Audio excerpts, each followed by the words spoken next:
여러분 안녕하십니까, 김영삼입니다. 김영삼의 현대사 시시비비, 박정희 대통령이 핵무기를 개발한 까닭은 그 두 번째 시간입니다.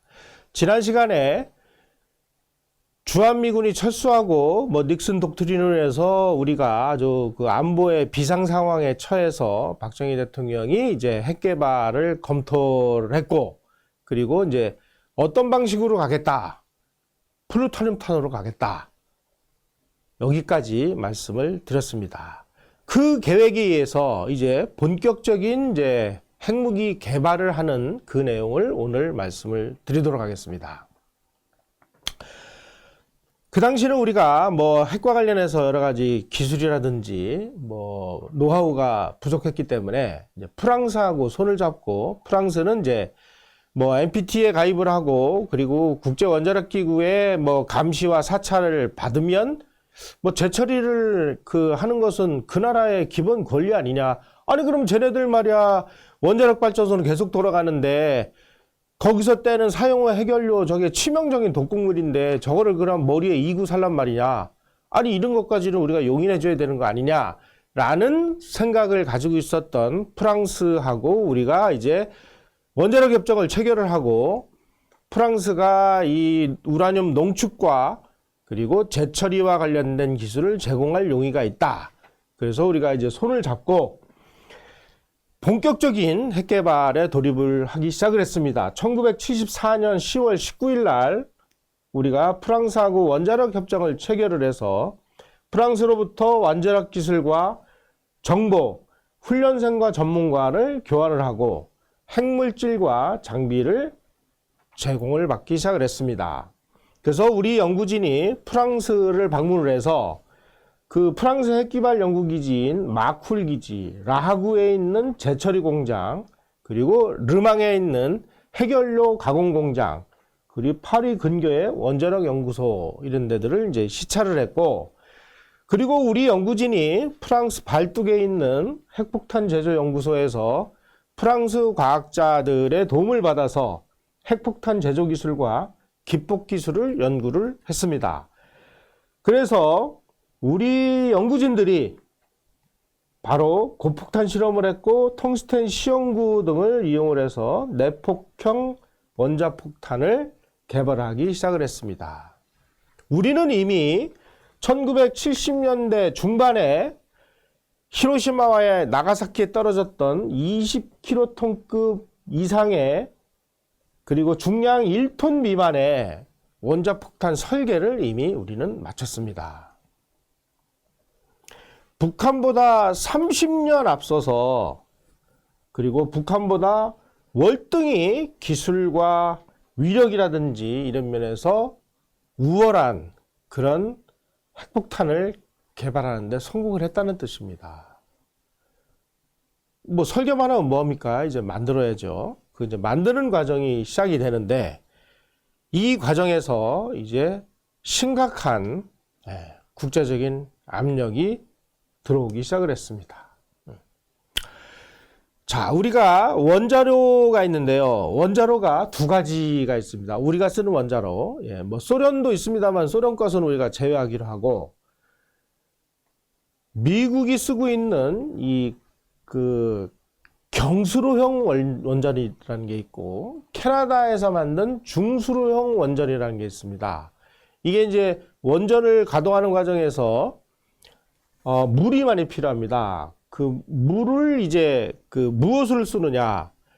미국형은 경수라고 해서 우리가 보통 일반 쓰는 물, 그 물을 가지고 씁니다. 그걸 경수라고 하는데, 캐나다는 그것을 중수를 씁니다. 중수는 이제 우리가 쓰는 물하고는 좀 다릅니다, 이게. 그래서 이제 이 중수로를 쓰는 원자로를 중수로형 원자로라고 하는데, 그게 이제 캐나다의 캔두 원자로가 그 대표적입니다. 그런데 경수로하고 중수로는 이 사용 후 해결료를 가는 방식이 좀 다릅니다. 다시 말씀드리면 우리가 복잡하게 생각하실 거 없이 아궁이에서 연탄을 뗀다고 생각하시면 됩니다. 이 연탄을 가는 때 중수로형 같은 경우는 그냥 뭐 그냥 갈면 돼요. 그런데 이 경수로용은 모든 원전 가동을 다 스톱을 시키고 그냥 뭐 1년 정도에 한 번씩 모든 그 시스템을 스톱을 시키고 이것을 교체해야 되는 이런 문제가 있습니다. 다시 말씀드리면 중소형 같은 경우는 계속 가동을 하면서 필요할 때마다 그냥 바꿔 끼면 되는 오히려 상당히 좀 쉽습니다. 그러다 보니까 이 타다 남은 이 사용 해결료를 아주 손쉽게 우리가 얻을 수 있는 원전이 바로 캐나다의 중소형 원전이었습니다. 그래서 오원철 수석이 캐나다의 중소형 원자로 캔두를 도입하기 위해서 이제 협상을 하는데 그 협상 과정에서 이스라엘의 거상 아이젠버그라는 사람이 중개인으로 등장을 합니다.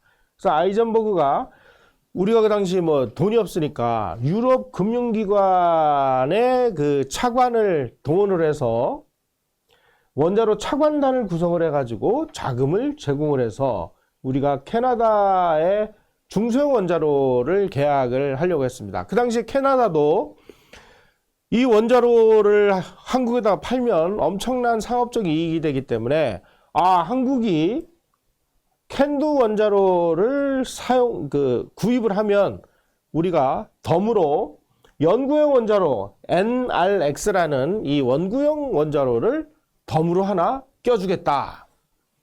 바로 이 연구용 원자로가 우리가 원하는 그 플루토늄을 추출하는 굉장히 쉽게 만들어져 있는 그런 원전이었습니다. 연구용 원자로니까 연구만 하는 건데 뭐 언제든지 아주 손쉽게 사용 해결료를 빼서 이것을 재처리하면 우리가 핵폭탄 원료인 플루토늄을 얻을 수 있는 이런 상황이 된 것입니다.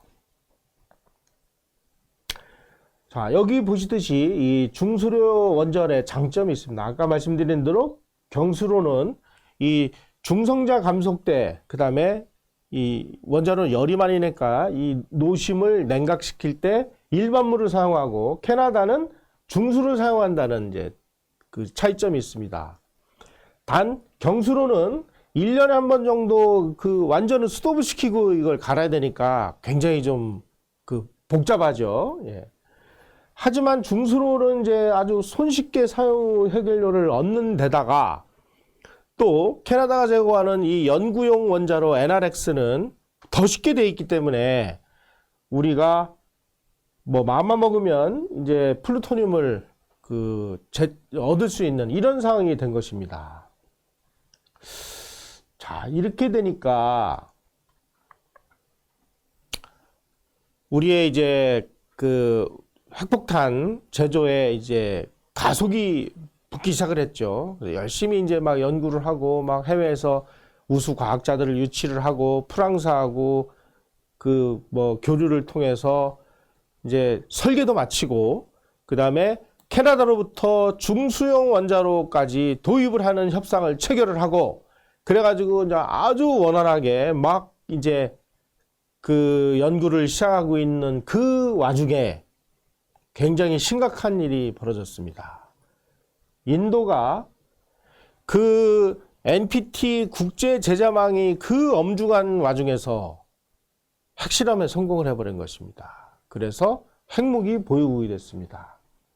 인도가 왜 그 핵무기를 개발을 했느냐? 1962년에 그 중국하고 이 국경 분쟁이 일어난 지역이 이제 브라마푸트라 일대 카시미르 지역인데 여기에서 중공군에게 인도군이 아주 막 참패를 했습니다. 야, 인도가 이때 야, 이거 큰일 났단 말이야. 이거 우리가 이거 이러다가 나라 망하는 거 아니냐.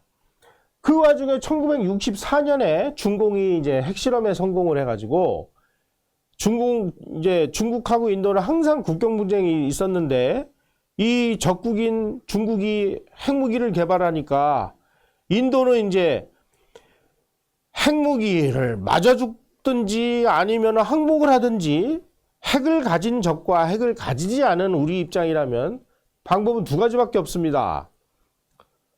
그러니 야, 우리는 살아야 되겠다. 그래서 비밀리에 핵무기 개발에 나서서 바로 인도가 무엇을 가지고 핵무기 원료인 플루토늄을 얻는 데 성공을 했느냐? 캐나다가 제공한 연구용 원자로 NRX를 통해서 거기서 사용 후 핵연료를 추출을 해서 그것을 재처리를 해서 플루토늄을 얻어가지고 그것으로 핵폭탄을 만들었던 것입니다. 이렇게 되니까 이제 막 전 세계의 핵보유국들이 막 의아한 거죠. 야, 이거 큰일 났다. 이거 인도의 사례를 보니까 앞으로 이거 뭐 재처리를 하느니 뭐리 하는 이 이놈들 전부 이거 핵무기를 가지려고 하는 거 아니냐. 그래가지고 막 국제적인 감시망을 다 동원해가지고 샅샅이 뒤지기 시작했습니다. 뭐 한국, 남아공, 이스라엘 뭐 등등 나라들이 이제 감시의 대상이 된 거죠. 다시 말씀드리면 인도가 핵 개발하는 그 불똥이 바로 우리한테 튀어온 것입니다. 아유, 인도가 좀 늦게 하든지 말이야. 하필이면 이런 상황이 돼버렸어요. 자, 이때서부터 뭐 한국에 관한 감시가 막 대대적으로 강화되기 시작을 해가지고 1974년 11월 24일 날 그 당시 미국 대사인 스나이더 대사가 본국 정부에다가 이렇게 보고를 합니다. 한국이 프랑스의 핵개발 장비 획득이 임박했다. 이렇게 되니까 이제 막 난리가 난 거죠. 그래서 1975년 3월 4일 날 키신저가 다른 나라에 압력을 넣어서 한국이 원하는 기술과 장비를 구매하지 못하도록 해서 한국의 핵무기 및 운반수단 개발을 봉쇄를 해야 된다. 이렇게 지시를 했습니다. 그래서 이때서부터 주한 미 대사관 안에 뭐 CIA 요원들이 막 대대적으로 증강이 돼가지고 이때서부터 한국의 원자력 관련 기관 그리고 원자력과 관련된 정책 담당자 기술 관료, 엔지니어 이런 사람들을 뭐 미행하고 감시하고 적극적으로 감시를 하기 시작을 했습니다. 이 와중에 1975년 9월에 이제 고리 원자로가 이제 서서히 이제 건설이 돼가고 그러니까 이제 그 고리 원자로에다가 필요한 이 핵연료 48톤이 도입돼서 들어왔습니다. 이 원자로가 이제 원자력 발전소 안에 장착이 돼가지고 이게 돌아가고 사용 후 핵연료가 만들어져서 그 사용 후 핵연료를 재처리를 하기만 하면 플루토늄이 이제 막 쏟아지는 거예요.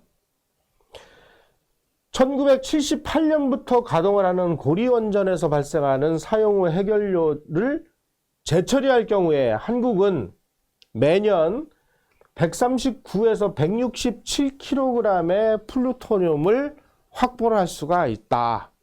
이렇게 과학적으로 계산해서 나왔습니다. 20kg급 핵폭탄이다 그러면은 히로시마와 나가사키에 떨어진 그 정도 위력을 가지는 그 핵폭탄인데 그 핵폭탄 하나를 만드는데 보통 6kg 내지 8kg의 플루토늄이 투입이 됩니다. 그러면 한국이 139에서 167이면 150kg을 우리가 매년 확보한다고 쳐요. 그러면 한국이 재처리하는 것을 막지 못하면 한국은 매년 23개 내지 28개의 핵무기를 만들 수 있는 플루토늄을 확보를 할 수 있게 되는 이런 상황이 되는 것입니다. 그러니까 이 핵무기 확산을 막는 여기에 아주 그 혈안이 되어 있는 이제 미국 입장에서 보면 이건 정말 심각한 상황이 된 거죠. 자, 그러면 여러분 여기서 이제 중요한 그 화두가 하나가 등장을 합니다. 미국은 프랑스와 달리 왜 이렇게 다른 나라들의 이 재처리를 못하게 하는 걸까요?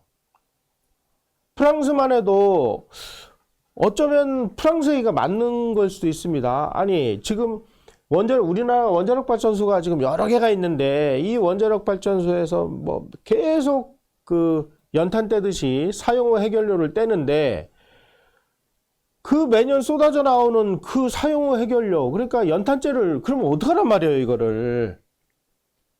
그러니까 이거를 재처리를 해서 소위 말하는 재활용을 하도록 하는 것이 사실은 옳은데 이거를 못하게 막는다. 그럼 왜 막느냐 이거죠. 왜? 여기에 아주 커다란 상업적인 이익이 걸려 있다는 것입니다. 미국이 그 당시 원자력 발전 시설을 수출을 해서 1985년까지 200억 달러, 2000년까지 1000억 달러의 수익을 기대하고 있었습니다. 그리고 또 원전에 들어가는 그 해결료를 만드는 농축 우라늄을 수출을 해서 85년까지 50억 달러, 2000년까지 40억 달러를 자기네들은 벌어들이겠다라고 기대를 미국 기업들이 하고 있었는데 한국이 원자로를 미국 걸 안 쓰고 캐나다 걸 막 쓰고 그리고 쟤네들이 프랑스 기술을 도입을 해가지고 재처리 시설을 해가지고 계속 그 사용 해결료를 재활용을 할 경우에 미국의 이 원자력 관련 기업들이 돈을 못 벌게 되는 거예요. 돈을. 이렇게 돼서 한국이 계속 자기네 기술로 이 사용 해결료도 만들고 뭐 원자로도 지네가 만들어 쓰고 이럴 경우에 미국이 누려야 할 원자력 분야의 독점적인 이익이 없어지는 거죠. 바로 여기에서 미국의 상업적인 이익과 한국의 안보에 관한 핵심이 충돌하게 된 것입니다. 그러니까 해결료하고 원자로를 미국이 이제 한국에다가 독점적으로 계속 공급을 해서 돈을 벌려고 했는데 한국이 이 소위 말하는 이 원자력 관련 기술을 우리가 독자적으로 확보를 할 경우에 미국은 그만큼 상업적인 이익에서 손해를 보기 때문에 어떻게든지 재처리라는 것을 막으려고 하는 이런 상황이 돼버린 거죠. 따라서 한국이 추구하는 그 안보 이것이 미국의 상업적인 이익에 걸려서 이제 대충돌을 일으키는 이런 상황이 우리 앞에 등장을 하기 시작을 했습니다. 1975년 8월 19일 날 스나이더 주한 미국 대사가 최영섭 장관에게 아주 노골적인 그 일종의 그 제재 비슷한 걸 합니다. 재처리 시설을 취소하지 않을 경우에 우리는 한미 원자력 협정은 물론이고 군사 원조까지 어렵게 될 것이다. 거의 협박에 가까운 얘기를 했습니다. 또 같은 해 8월 27일은 제임스 슐레징거라는 미 국방장관이 한국을 와서 박정희 대통령을 만나가지고 박정희 대통령한테 핵무기 당신 그 개발 안 하겠다라는 각서를 써라. 각서를 또 요구를 했습니다. 9월 8일 날은 스나이더 대사가 노시정 외무차관을 만나가지고 프랑스의 재처리 시설 도입 교섭 내용을 미국에 알리자는 것은 한국의 큰 실수다. 이렇게 얘기를 했고, 하여간 엄청난 압력들이 이제 가해진 것입니다. 그럼에도 불구하고 미국의 집요한 압력에도 불구하고 한국과 프랑스는 1975년 11월 13일 날 프랑스 외무성의 그 사무실에서 한불 간 원자력 협정 사업에 대한 양해각서를 교환하기로 합의를 했습니다. 그런데 서명하기로 예정돼 있던 시간 30분 전에 프랑스 측이 서명자인 데스트레모 정무차관이 양해각서를 교환하는 것을 연기를 하자. 아니, 어느 나라와 어느 나라 간에 이 소위 말하는 그 협정을 맺는 과정에서 30분 전에 이거 지금 여러 가지 사정이 생겼으니까 연장을 하자, 연기를 하자, 이렇게 나온 겁니다. 이건 국제적으로도 좀 도저히 이해하기 힘든 이런 상황이 벌어진 것입니다. 해를 넘겨서 1976년 1월 26일 날 한국 정부가 프랑스의 해결료 재처리 시설 도입 계약을 파기한다라고 통보를 했습니다. 그래서 공식적으로 재처리 시설 도입은 종료가 됐습니다. 이상하죠?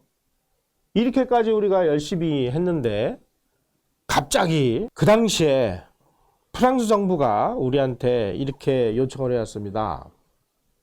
원래 국제 간의 계약을 체결하는 데 있어서 계약을 파기를 하면 그 계약을 파기한 것에 대한 위약금을 물게 돼 있습니다. 그런데 프랑스 정부가 한국에다가 계약을 파기를 하긴 하는데 우리가 위약금은 안 받겠으니까 한국 정부가 먼저 계약을 파기하는 형식을 취해달라.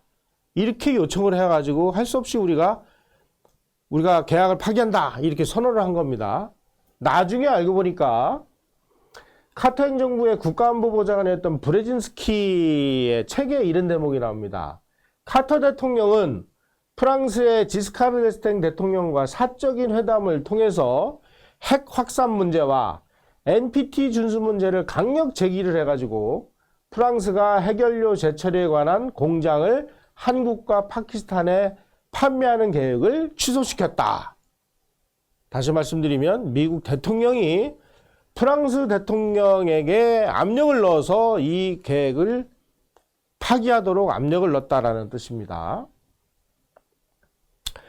그 당시 박정희 대통령이 그럼에도 불구하고 이 재처리시설 도입을 파기하겠다라고 선언한 이유가 있습니다. 그 당시 박정희 대통령의 가장 큰 핵심은 중화학공업을 성공시켜서 우리가 무기를 만들어서 적어도 북한의 침략으로부터 우리를 지킬 수 있는 방위산업과 중화학공업을 완성시키는 것이었습니다. 그런데 우리가 미국의 압력을 무릅쓰고 이 재처리시설 도입을 강행할 경우에 미국은 주한미군을 철수해가지고 아주 안보 위기가 발생을 할 텐데 당장 우리가 그 주한미군이 철수할 경우에 핵무기를 보유하는 시간까지 약 5년 내지 6년의 공백이 생깁니다. 그럼 이 공백은 어떻게 메울 것이냐? 두 번째, 미국이 경제 제재를 하게 될 경우에 우리가 중화학공업을 건설하는데 아주 치명적인 그 지장을 받게 됩니다. 그러면 본인이 구상을 했던 중화학공업 건설도 결국은 실패할 수밖에 없는 이런 상황이 돼버린 것입니다. 그래서 이제 눈물을 머금고 1976년 1월 달에 재처리시설 도입을 포기를 했습니다. 그리고 캐나다로부터 캔두형 원자로는 도입을 했습니다만은 덤으로 주기로 했던 그 NRX 연구용 원자로 이게 인도에서 그 핵폭탄 만드는데 이게 결정적인 그 요인이 됐기 때문에 이것도 도입을 포기를 했습니다. 미국이 캐나다 막 팔을 비틀어 가지고 연구용 원자로를 한국에다가 제공하지 못하도록 압력을 가했습니다. 이렇게 해서 1976년 1월 달에 우리는 공식적으로 핵무기 개발을 포기를 하는 이런 상황이 됐습니다. 자, 여러분. 저도 이때 우리 핵개발이 끝난 줄 알았습니다. 그런데 이렇게 해서 핵개발을 중단을 시켰다면은 그건 박정희가 아니죠. 바로 이 이후에 또다시 핵개발이 시작이 됩니다. 이번에는 방식도 싹 바꿉니다. 박정희 대통령 간단치 않은 사람입니다, 여러분. 바로 박정희 대통령이 다시 핵무기 개발 사업을 재개하는 내용은 부득이 시간이 다 돼서 다음 시간에 말씀드리도록 하겠습니다. 여러분 환절기 건강 유의하시고 해외에 계신 애청자 여러분, 저희 이승만 TV를 시청해 주셔서 진심으로 감사드립니다. 고맙습니다.